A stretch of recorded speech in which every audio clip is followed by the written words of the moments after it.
제6장. 우리가 하나님과 함께 일하는 자로서 너희를 권하노니 하나님의 은혜를 헛되이 받지 말라. 이르시되 내가 은혜 베풀 때 너에게 듣고 구원의 날에 너를 도왔다 하셨으니 보라, 지금은 은혜 받을 만한 때요, 보라, 지금은 구원의 날이로다. 우리가 이 직분이 비방을 받지 않게 하려고 무엇에든지 아무에게도 거리끼지 않게 하고 오직 모든 일에 하나님의 일꾼으로 자천하여 많이 견디는 것과 환난과 궁핍과 고난과 매맞음과 갇힘과 난동과 수고로움과 자지 못함과 먹지 못함 가운데서도 깨끗함과 지식과 오래 참음과 자비함과 성령의 감화와 거짓이 없는 사랑과 진리의 말씀과 하나님의 능력으로 의의 무기를 좌우해 가지고 영광과 욕됨으로 그러했으며 악한 이름과 아름다운 이름으로 그러했느니라. 우리는 속이는 자 같으나 참되고 무명한 자 같으나 유명한 자요, 죽은 자 같으나 보라, 우리가 살아있고 징계를 받는 자 같으나 죽임을 당하지 아니하고 근심하는 자 같으나 항상 기뻐하고 가난한 자 같으나 많은 사람을 부유하게 하고 아무것도 없는 자 같으나 모든 것을 가진 자로다. 고린도인들이여, 너희를 향하여 우리의 입이 열리고 우리의 마음이 넓어졌으니 너희가 우리 안에서 좁아진 것이 아니라 오직 너희 심정에서 좁아진 것이니라. 내가 자녀에게 말하듯 하노니 보답하는 것으로 너희도 마음을 넓히라. 너희는 믿지 않는 자와 멍에를 함께 매지 말라. 의와 불법이 어찌 함께하며 빛과 어둠이 어찌 사귀며 그리스도와 벨리알이 어찌 조화되며 믿는 자와 믿지 않는 자가 어찌 상관하며 하나님의 성전과 우상이 어찌 일치가 되리요. 우리는 살아계신 하나님의 성전이라. 이와 같이 하나님께서 이르시되 내가 그들 가운데 거하며 두루 행하여 나는 그들의 하나님이 되고 그들은 나의 백성이 되리라. 그러므로 너희는 그들 중에서 나와서 따로 있고 부정한 것을 만지지 말라. 내가 너희를 영접하여 너희에게 아버지가 되고 너희는 내게 자녀가 되리라. 전능하신 주의 말씀이니라 하셨느니라.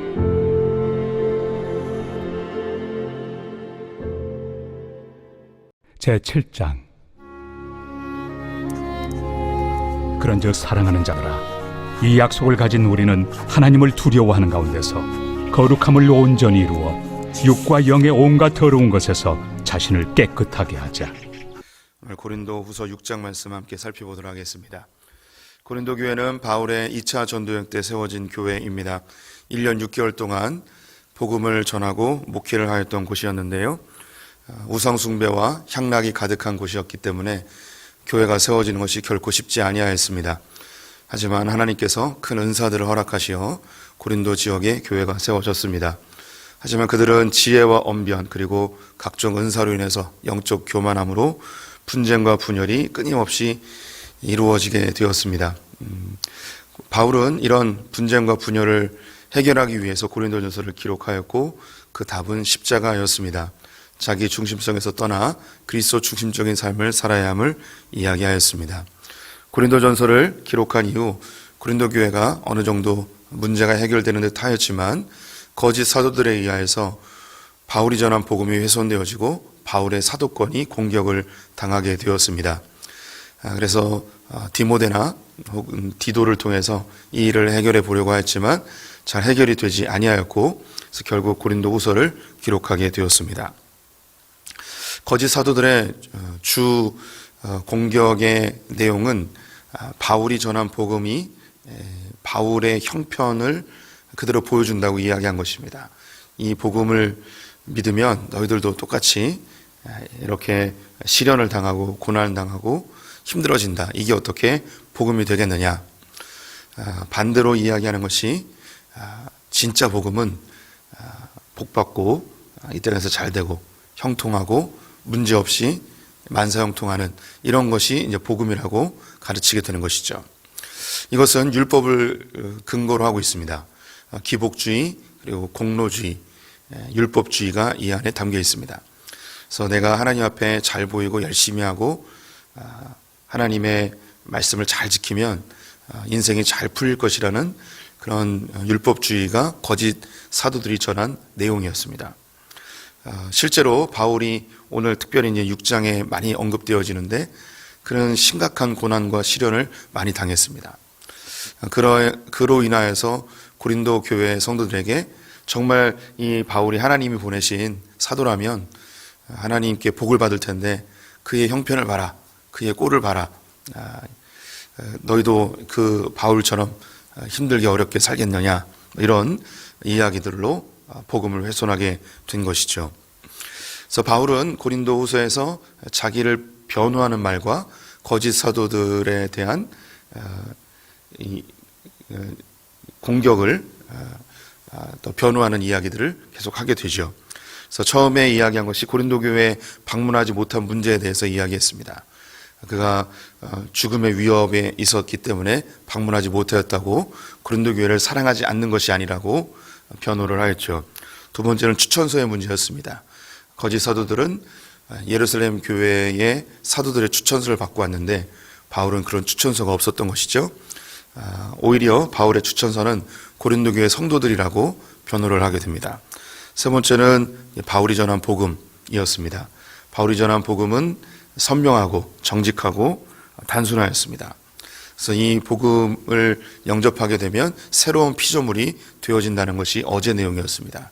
이 새로운 피조물이 되어지면, 이 복음으로 새로운 피조물이 되면 천국을 소망하고 부활 신앙을 갖게 되고 또 새로운 시각으로 사람들을 바라보게 됩니다. 더 이상 눈으로 보이는 육신의 형편으로 사람을 판단하지 않고 하나님의 관점으로 영의 시각으로 사람을 보게 된다는 것이죠. 그리고 마지막으로 하나님과 화목하게 되어집니다. 하나님을 바라보는 시각도 달라지는 것이죠. 하나님을 어떤 사장님으로 생각하거나 심판자로 생각하는 것이 아니고 하나님을 아버지로 보고 하나님과 화목하는 관계로 발전하게 되어집니다. 오늘 이제 6장을 넘어오면서 6장 1절에 이 새롭게 빚어진 피조물, 복음으로 새롭게 만들어진 이 피조물들이 어떤 삶의 자세로 살아야 되는지 이야기를 하고 있습니다. 6장 1절에 보면 우리가 하나님과 함께 일하는 자로서 너희를 권하노니 하나님의 은혜를 헛되이 받지 말라. 새롭게 태어난 피조물들, 복음으로 새로워진 거듭난 사람들이 가져야 될 중요한 삶의 자세가 무엇인가?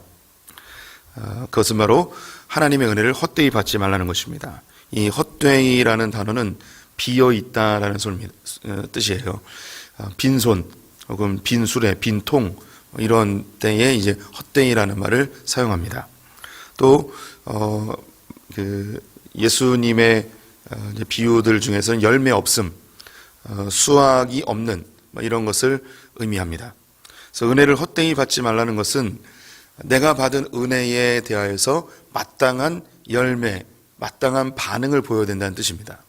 하나님이 우리에게 새로운 피조물로 은혜로 우리를 거듭나게 하셨다면 이 받은 은혜를 헛되이 받지 않는 것은 그 받은 은혜에 대하여서 마땅한 열매, 하나님께서 주신 은혜에 대한 거기에 상응하는 열매를 우리가 삶에서 나타나야 된다는 그런 의미입니다. 제가 우리 성도님들에게 종종 은혜를 함부로 이야기하지 말라고 말씀을 종종 드립니다. 은혜라는 단어가 굉장히 좋은 단어인데 은혜를 잘못 사용하면 사람들에게 큰 상처를 줄 때도 있습니다. 제가 신학교 다닐 때 그 학생들이 시험을 봤습니다. 우리 반이 우리 기숙사에 4명이 있었는데 그 중에 1명이 붙었어요. 3명은 떨어지고. 그랬더니 어떻게 이 시험을 붙었냐고 막 이렇게 칭찬을 했습니다. 그랬더니 그 전도사님이 뭐라고 그랬냐면 주님의 은혜로 붙었다고 그런 거예요. 굉장히 은혜로운 말이죠. 은혜로 붙었다고. 그러면 떨어진 3명은 하나님 은혜를 못 받은 거 아니에요. 갑자기 열받더라고요. 나도 똑같이 열심히 공부했는데 우리는 떨어지고 그 사람만 붙었어요. 예, 이렇게 이제 그분은 분명히 은혜라고 이야기했는데 하나님의 은혜가 다른 사람들에게는 열받는 일이 되는 거예요. 이 자리에 나누기에 적합한 그런 예는 아닐 것 같은데 그래도 제가 이제 우리 지역에 있는 목사님들하고 야유회를 간 적이 있었습니다. 그래서 한 명씩 나와서 자기에게 요즘 일어난 그 목회 상황에 대해서 이야기를 막 했어요. 그때가 그 천안함이 폭격됐을 때였습니다.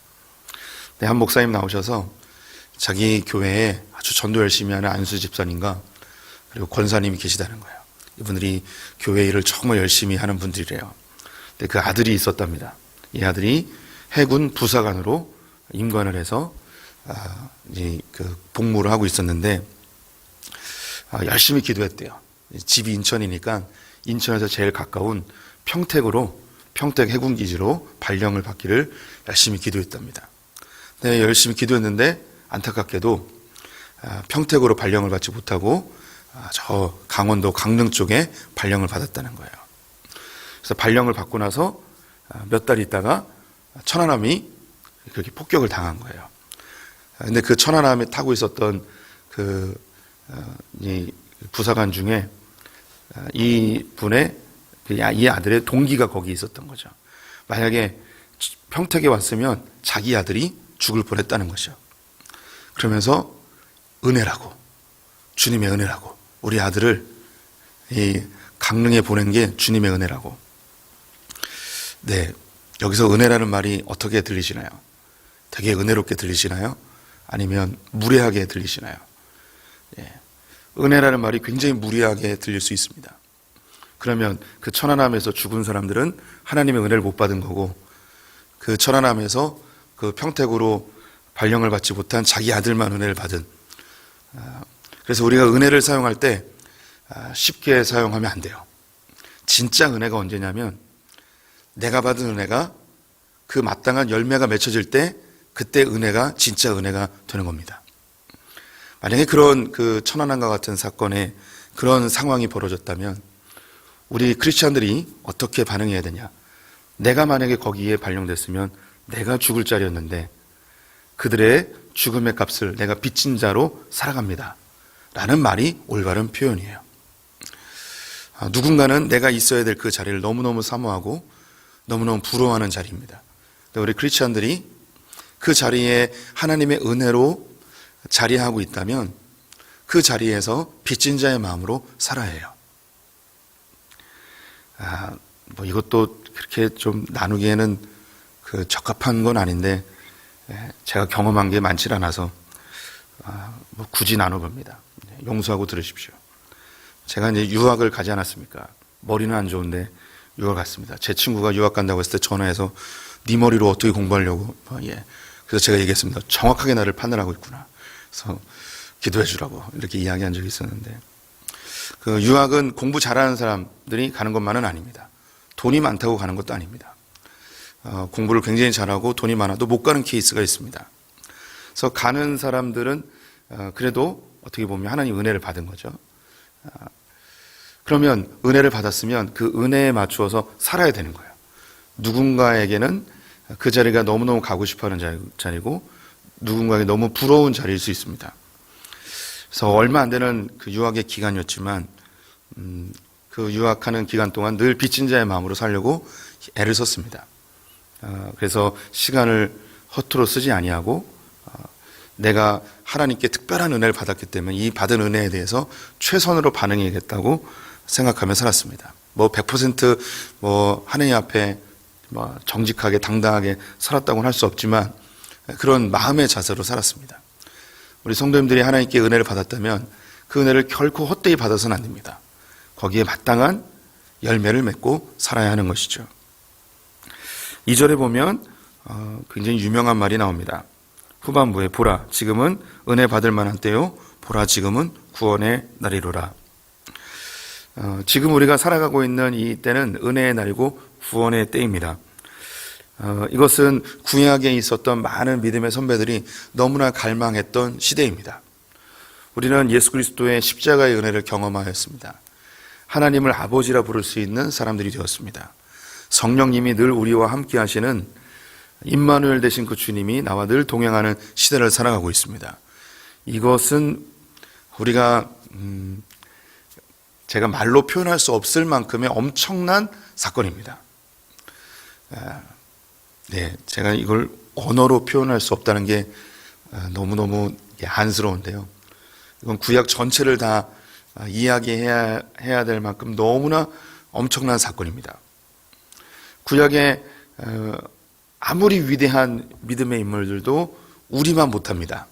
그들은 성령님이 24시간 동행하는 삶을 한 번도 살아보지 못했습니다. 하나님과 직접 대화할 수가 없었습니다.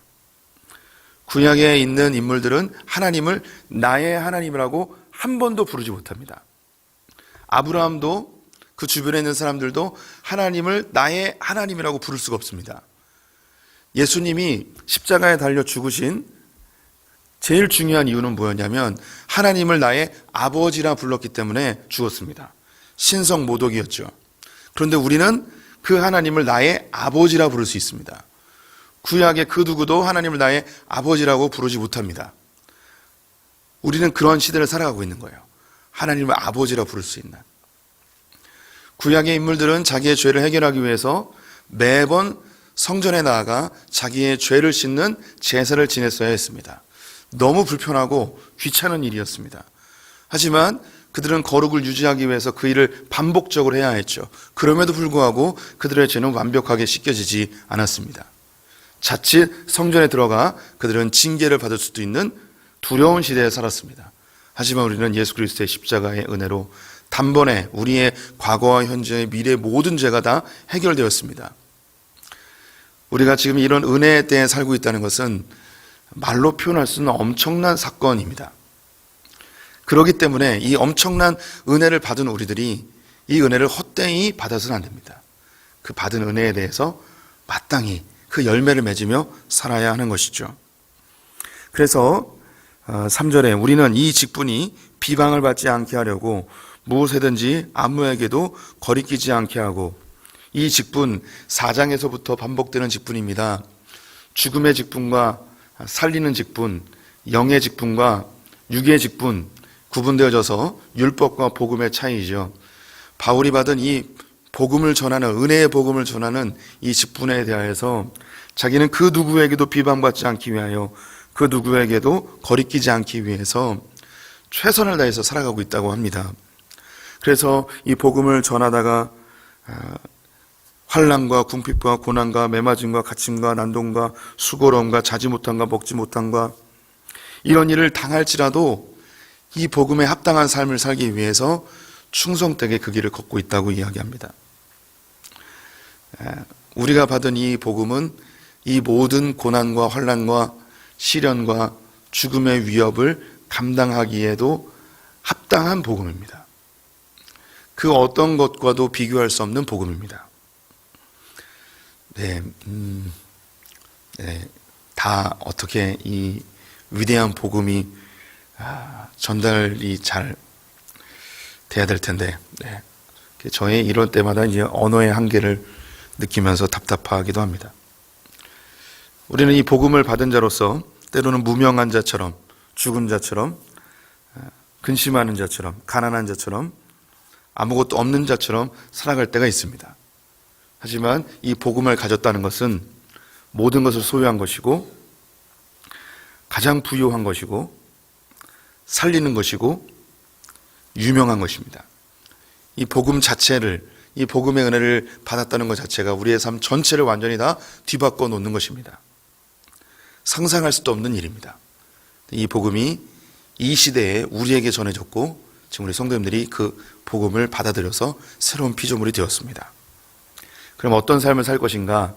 몇 가지 뒤에 나오게 되는데, 먼저 두 가지를 이야기하고 있습니다. 13절에 내가 자녀에게 말하듯 하노니 보답하는 것으로 너희도 마음을 넓히라. 이 엄청난 은혜를 받은, 이 복음의 은혜를 받은 사람들로서 복음에 합당한 삶을 살아야 되는데, 복음의 열매를, 은혜의 열매를 맺으며 살아야 되는데, 첫 번째로 이야기하는 것이 보답하는 것으로, 이 은혜에 대하여 너희들이 보답을 해야 되는데 어떻게 보답하는가? 너희도 마음을 넓히라.